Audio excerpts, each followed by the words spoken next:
This is lecture number 9 on the major prophets by Robert Vannoy, sticking and continuing with his lectures on Isaiah. Lecture number 9. All right, the rest of the chapter 11, that is verses 11 to 16, is a passage I referred to last quarter. I don't know if you remember that, however. It's a passage that's not easy to interpret. I would be inclined to conclude that these verses describe events that are to take place either just prior to the beginning of the millennium or in the early part of the millennium. In other words, I find it closely related to the first part of the chapter. The details of it are difficult, however. Let's read the passage, then I'll make some comments. I quote, "And it shall come to pass in that day that the Lord shall set his hand again the second time to recover the remnant of his people who shall be left from Assyria, and from Egypt, and from Pathros, and from Cush, and from Elam, and from Shinar, and from Hamath, and from the coastlands of the sea. And he shall set up an ensign for the nations, and shall assemble the outcasts of Israel, and gather together the dispersed of Judah from the four corners of the earth. The envy also of Ephraim shall depart, and the adversaries of Judah shall be cut off. Ephraim shall not envy Judah, and Judah shall not vex Ephraim. But they shall fly upon the shoulders of the Philistines towards the west. They shall spoil them of the east together. They shall lay their hand upon Edom and Moab, and the children of Ammon shall obey them. And the Lord shall utterly destroy the tongue of the Egyptian sea. And with his mighty wind shall he shake his hand over the river, and shall smite it in the 7 streams, and make men go over dry shod. And there shall be a highway for the remnant of his people, who shall be left from Assyria, as it was to Israel in the day that he came up out of the land of Egypt." End quote. Now, I think I mentioned this prophecy earlier in connection with our discussion of the nature of prophetic discourse, that it was not, as far as its character is concerned, history written beforehand. You don't have all the details, and there is a certain enigmatic element in there, and when you read a prophecy like this, I think you see that you wonder exactly how all the details are to be fulfilled.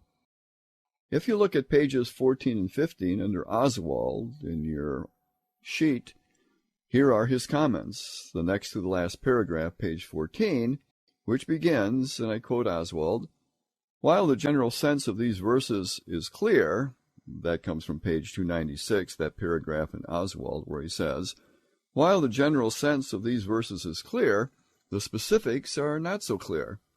Is the prophet speaking of the return from Babylon in 539 B.C.?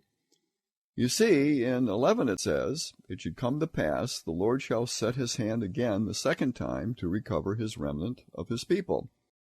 Is that the return from Babylon in 539? If so, the Messiah has not yet been revealed, and could hardly be the ensign around which the people rally.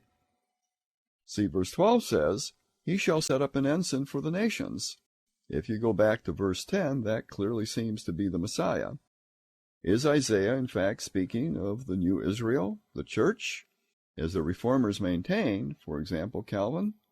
Certainly believers were gathered to the Messiah from every part of the world in verse 10, in the fashion reminiscent of chapter 2, verses 2 to 4, that seem to begin the section with reference to the nations at large. Nevertheless, the primary focus of the passage seems to be upon the historical nation of Israel, so that one is led to believe the point is of some great final ingathering of the Jewish people, such as referred to by Paul in Romans chapter 11. And there ends the quote from Oswald. Personally, I'd be inclined to agree with him on that. If that has begun in the contemporary Zionist movement, as many believe, we may look forward with anticipation to its ultimate completion and a turning to God in Christ by the Jewish nation yet in the future. But that hasn't happened yet. Of verse 11, where it says that, quote, "He will recover a remnant of his people who shall be led from Assyria and from Egypt and from Pathros," end quote, and so forth, Oswald says the idea there is completeness. In other words, from all parts of the earth, people are going to return. The Lord will bring them back to his land. So this last paragraph on page 14, Oswald believes purpose is more figurative, attempting to say that God is able to restore his people from everywhere. He takes that as the main idea.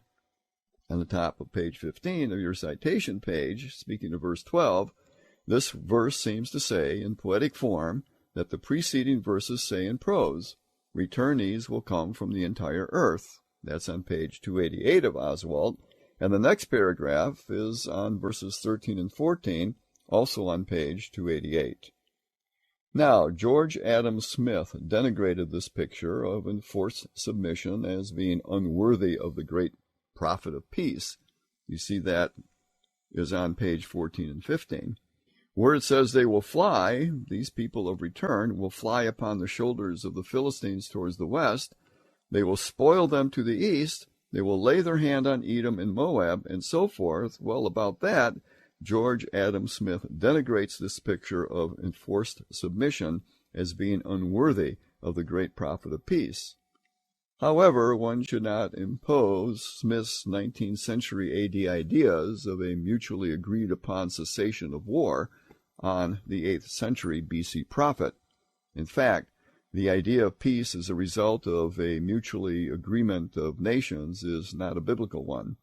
The biblical one, and the Isaianic one, that is, preached by Isaiah, is of a peace that results from mutual submission to an overwhelming sovereign, not mutually agreed cessation of war between parties. Only when God has defeated his enemies and they have submitted to him is the vision of peace that should be, as we read in chapter 11, verses 6 to 9. The difficulty which the Hebrews had was in admitting that they too were enemies of God and needed to submit to him. They, as we, wished to see themselves as darlings of God, and they could use God to accomplish their own political purposes. So this is not a picture that Isaiah is projecting here. Rather, he is saying once again that Israel's sin cannot destroy the promises of God to Israel. In a figurative way, he points to a coming time of internal and external safety and security similar to that which they knew unto David, but to be secured by one greater than David. So Oswald is suggesting that you have here conditions that will come to pass when the Lord brings his people Israel back to the land, either prior to or early on in the millennial period. Now, compare that with E.J. Young's material on page 19 and 20 of your citations. Remember, Oswald is premillennial, whereas E.J. Young is amillennial. And E.J. Young takes this entire passage as figurative and a description of the spread of the gospel in the present time. The second paragraph there in the middle of page 19 is from page 396 of Young, and he is speaking of verse 12. He says, and I'm quoting him, "The Messiah will be a drawing point for the heathen, and through the work of Christian preaching, Christian missionaries, he will draw them unto himself. How important, particularly in this day and age, therefore, that the Church send forth to the four corners of the earth missionaries who are to proclaim the truth that apart from the true Messiah, Jesus, there is no salvation." End quote. You see in verse 12 it says he will set up an ensign to the nations, and that's the Messiah, and he shall assemble the outcasts of Israel and gather together the dispersed of Judah from the four corners of the earth. E.J. Young says that is figurative for the spread of the gospel. Of verse 13, he says on page 398, the next paragraph, that 13, quote, "The envy also of Ephraim shall depart, and the adversaries of Judah shall be cut off. Ephraim shall not envy Judah, and Judah shall not vex Ephraim." He says that tension between the two kingdoms from the historical period is going to be removed. Now, what does Young say about that? I quote him again. "In Christ all national, sectional, and regional distinctions shall be abolished." And through the figure employed in this verse, we learn that in Christ there is true unity, and a place for all men of whatever race or color, and Christ alone can make them one. I end its quote, that is on page 398. Look at verse 14. I'm quoting Isaiah. They shall fly upon the shoulders of the Philistines towards the west, spoil them of the east together. They shall lay their hand upon Edom and Moab, and the children of Ammon shall obey them." End quote. Here Young says, and I quote him again, "Here is the true unity of the faith in opposition to the hostility of the world.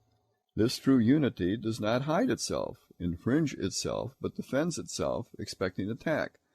It takes the offensive. The enemies of the Messiah must be destroyed, and in the strength of the unity that the Messiah gives the people to fly upon the Philistines, namely a representative of the enemies of God and his church," that's on page 398, in that he says that what Isaiah here is describing cannot, of course, be understood in a literal sense. Rather, he says, here is a beautiful picture of the unity that is the possession of the saints of God obtained by them, not through their own works, but through the blood of Christ and the vigorous act of participation in the work of conquering the enemy world, a conquering which is brought about through the spreading of the gospel by missionaries in the constant act of the vigorous, faithful proclamation of the counsel of God to every creature on earth. That's page 20, and that ends E.J. Young's comments. So basically, according to Young, the glorious hope here held out for God's people does not consist in a literal despoilation of nomad Arabs of the desert in order to create a nation of Israel. It rather consists in the blessed task of making the saving power of God known to those who, like the Apostle Paul, had once been persecutors of the church. Our constant prayer should be that the sons of the East will be despoiled, so that, being deprived of false riches and possessions, they may instead have the Christ of God. This picture is of complete reversal of conditions, not to take place in Palestine, even though it says, quote, "He will gather the dispersed of Judah from the four corners of the earth. He will set his hand a second time to recover the remnant of his people from these places." He says, that is, Young says, this is not to take place in Palestine, but in the greater field of the world, a reversal which would consist in the people of God reaching out to bring all people and make them captive to Christ. Isaiah, Young says, is not here speaking in this verse 16 primarily of a return from the Babylonian exile, though it may be that the thought of such a return lies at the foundation of his prophecy. Now, I think that Oswalt would say that that may be some initial harbinger of what is to take place here, but much of this remains yet to be featured. In other words, that is, what happened in 1948 and the rebirth of the nation of Israel may be connected with what we find here, and an indication of what we find here is going to come to pass in a more complete way yet in the future. Certainly those that have returned have not returned to Christ, that is, those of Israel who have returned to the land of Palestine have not yet turned to Christ. Oswald says that. What page is that? Well, he says, the primary focus seems to be on the historical nation of Israel, so that one likely points to the same great final ingathering of Jewish people, such as is referred to by Paul in Romans chapter 11.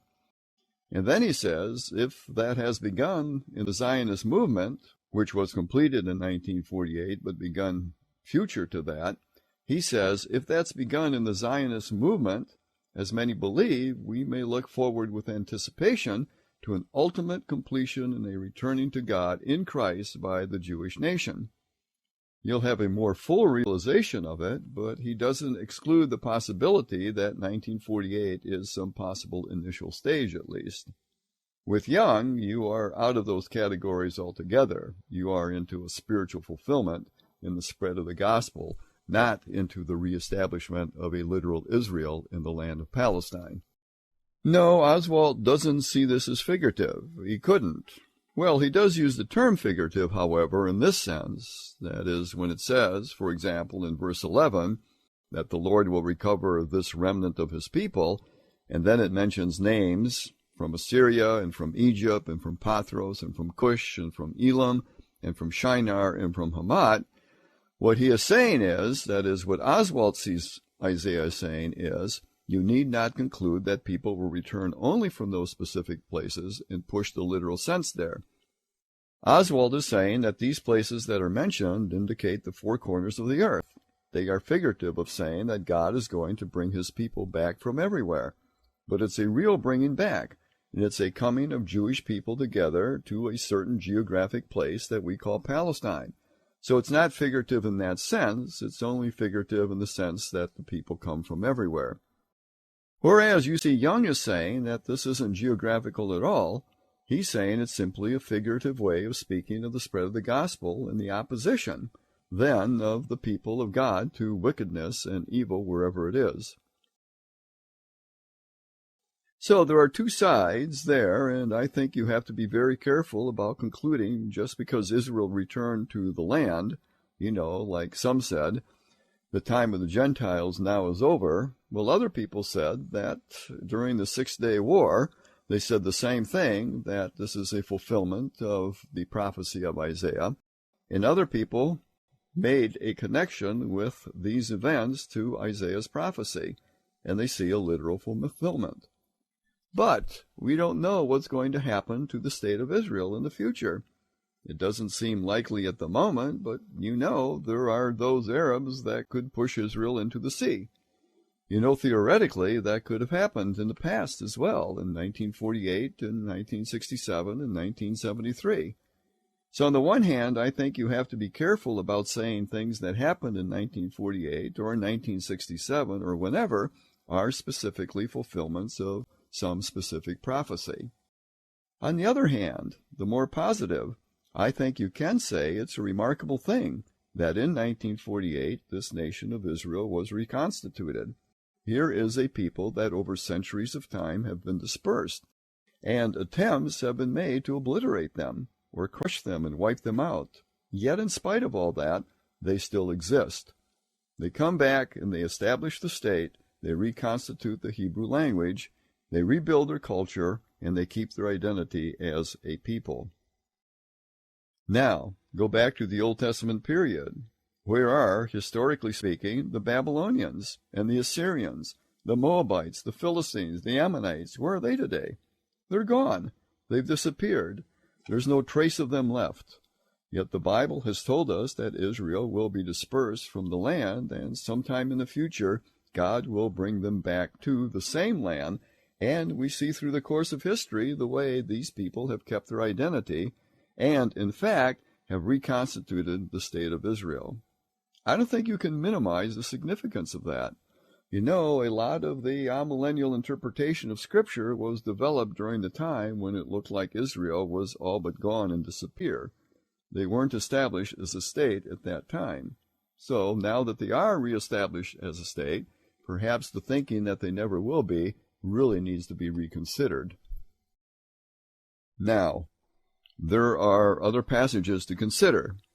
I think you have to put with this other verses that say that when Israel is in exile, they will cry out to the Lord and turn to the Lord, and then he will bring them back.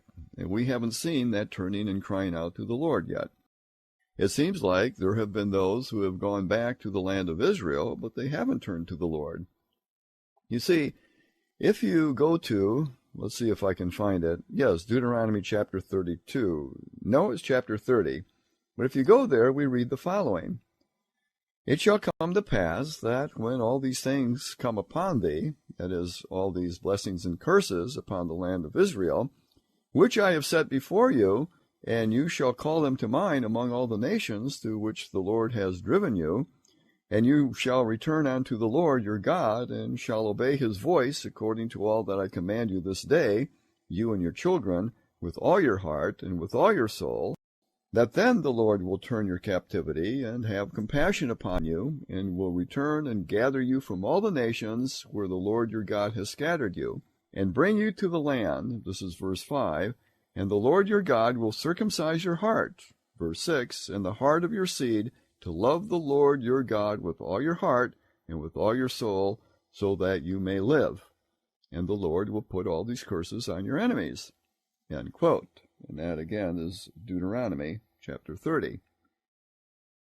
Well, you see, there is a reference there about not only return to the land of Israel, but return to the Lord, and we certainly haven't seen the latter part of it, as I have mentioned before, at least not in any great measure.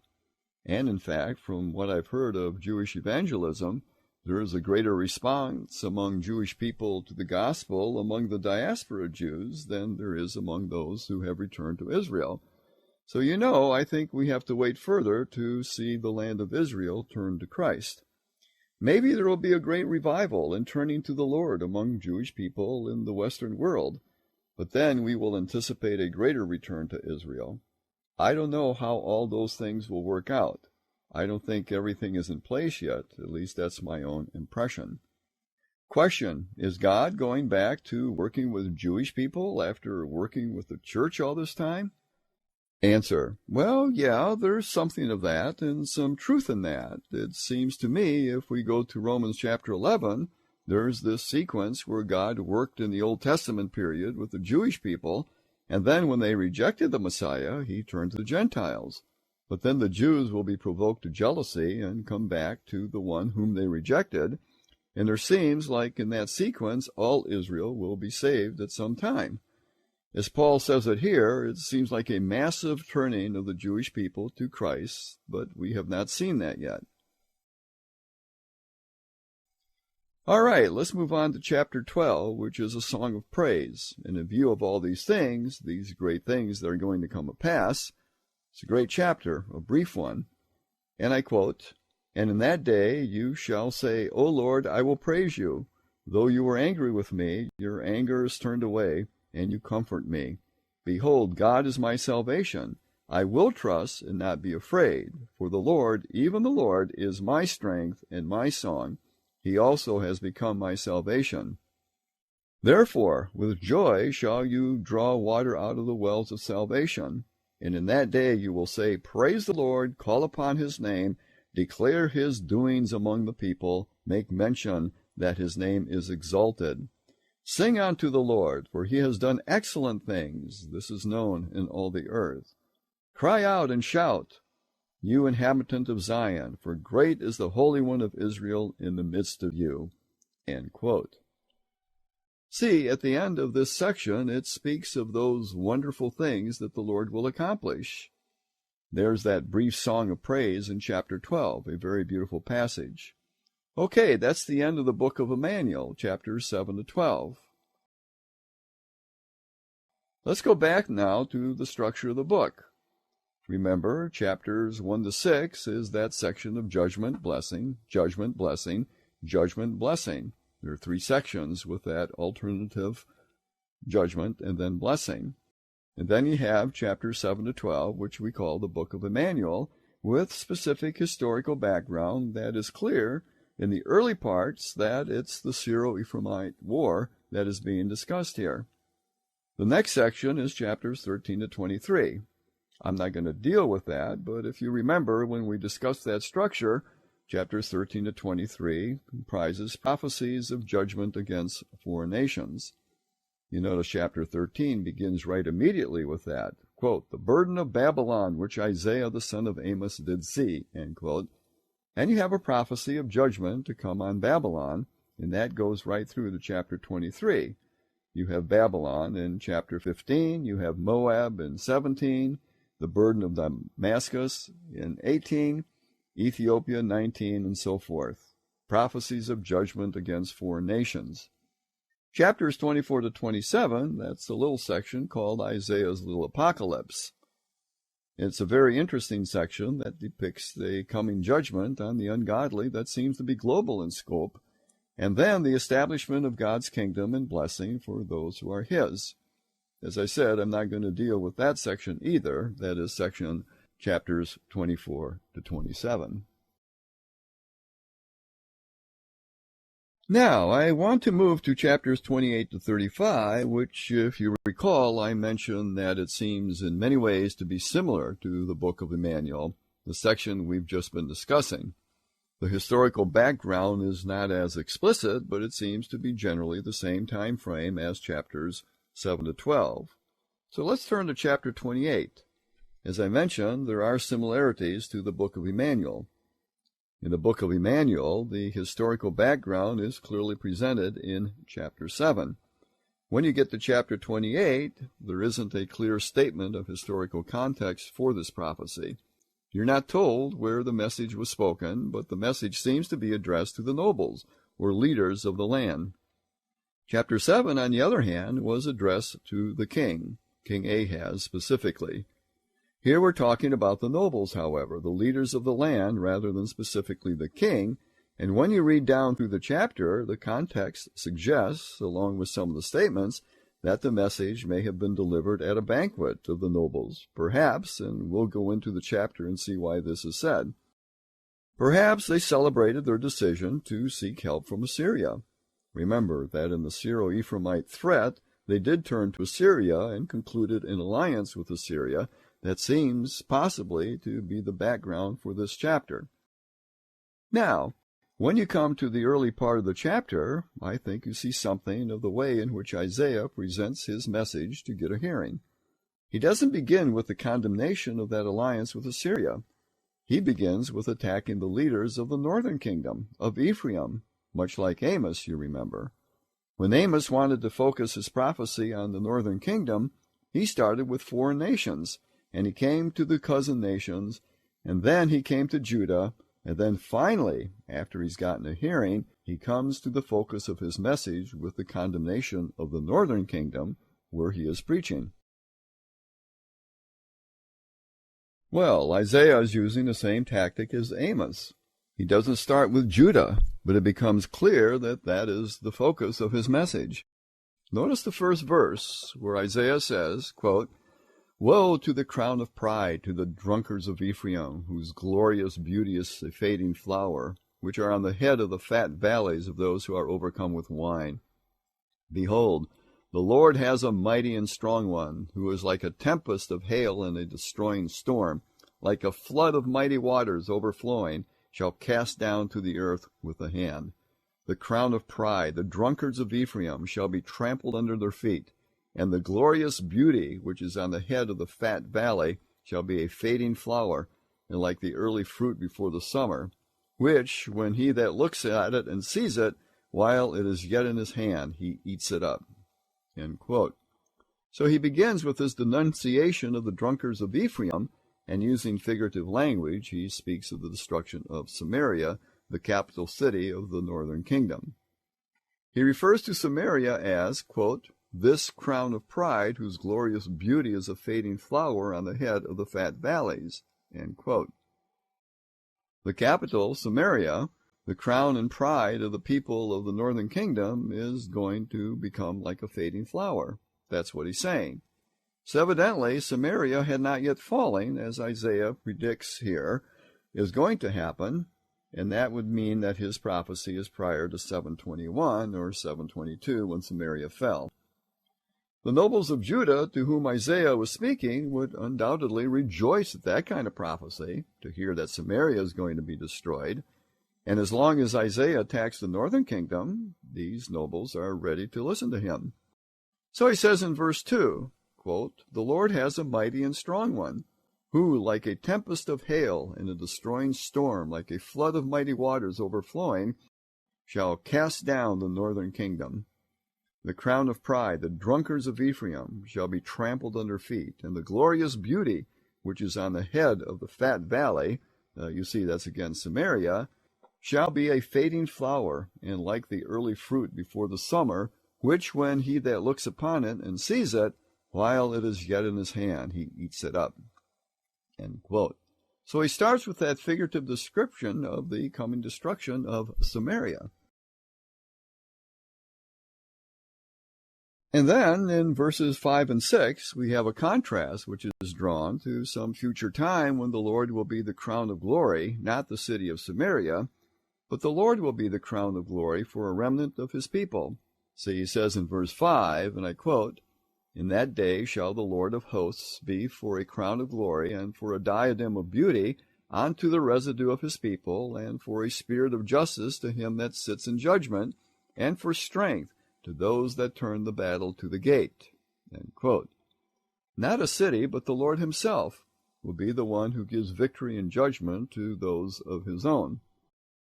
He will be their crown of glory at some future time.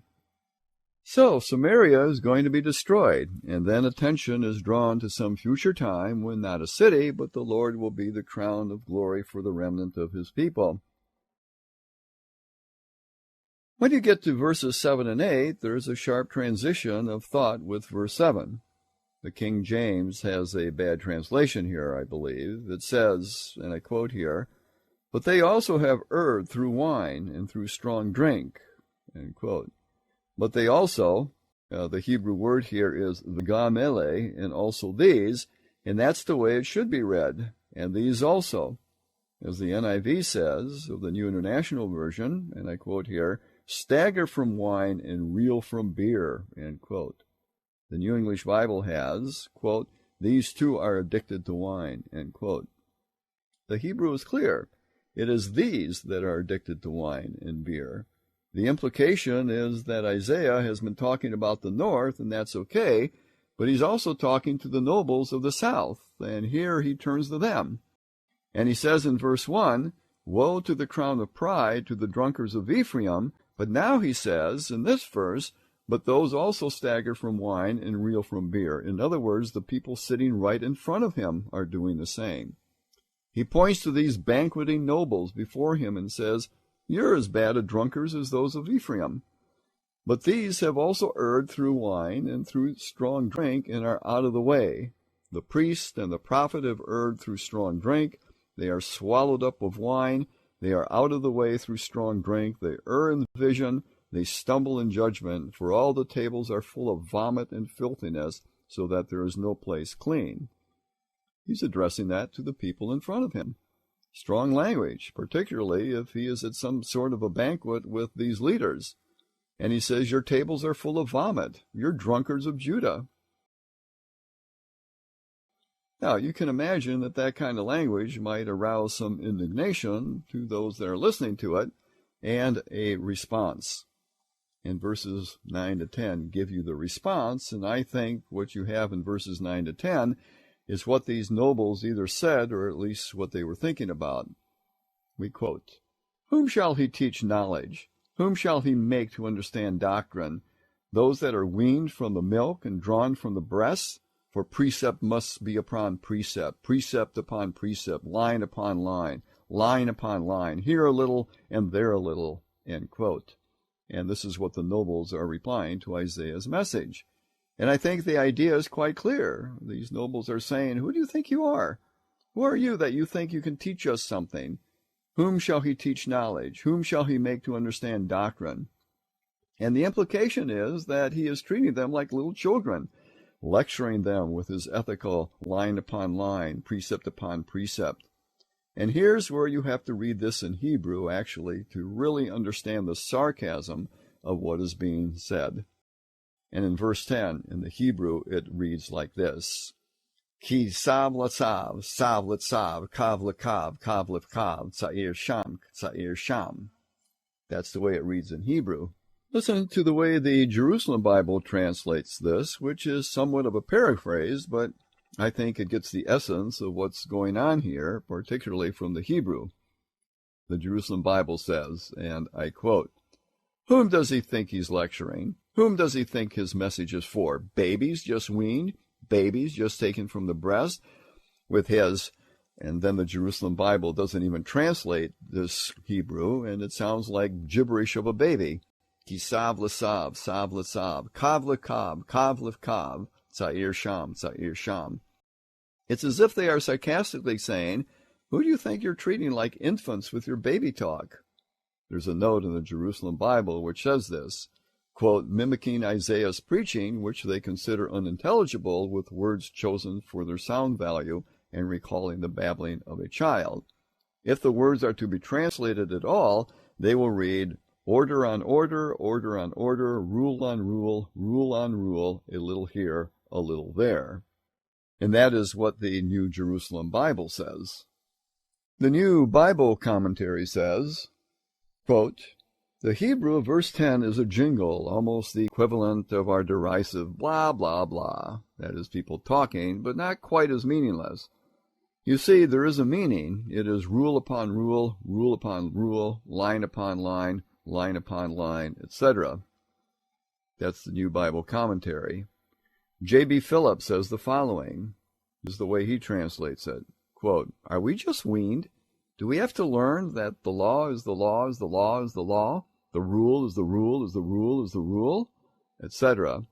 And the Lord goes on and he says, yes, you do have to learn that, because with stuttering lips and foreign tongue will the Lord speak to this people.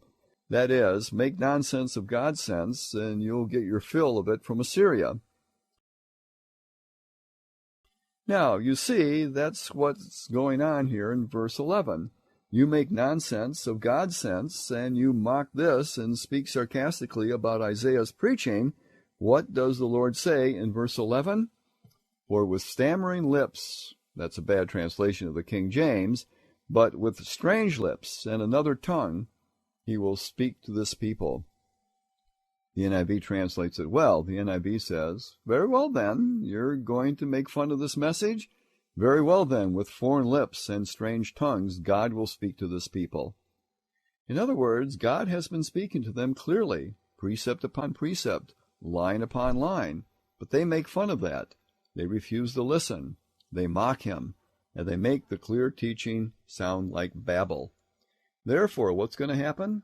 Verse 11, God will give them what sounds like babble in the form of an attack by the Assyrian army, whose speech will be unintelligible to them. So with foreign lips and strange tongues, God will speak to this people. Then in verses 12 and 13, the rebuke is continued, to whom he said, "This is the rest by which you may cause the weary to rest, and this is the refreshing," yet they would not hear. But the word of the Lord, the King James says was, but it should be will be, because it's a vav consecutive with the perfect. So it should say, but the word of the Lord will be unto them, that is, unto these nobles, and then you get a repetition of sav lasav, etc., etc. So the word of the Lord will be to them precept upon precept, precept upon precept, line upon line, line upon line, here a little, there a little, that they may go and fall backwards and be broken and snared and taken. So the rebuke is continued. God has given them the opportunity to secure rest and refreshment in following him, trusting in him rather than in Assyria, but they don't want to listen to that. So what Isaiah says, or God says through Isaiah, is they will hear him speak in another way through the Assyrian invaders, who are going to speak a tongue that they are not going to understand.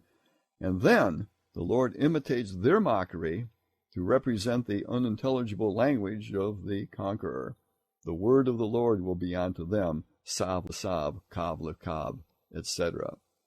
Well, I see our time is up, and we'll have to pick up here next time. That is the end of lecture number 9 on the major prophets by Robert Vannoy, again sticking with the prophet Isaiah.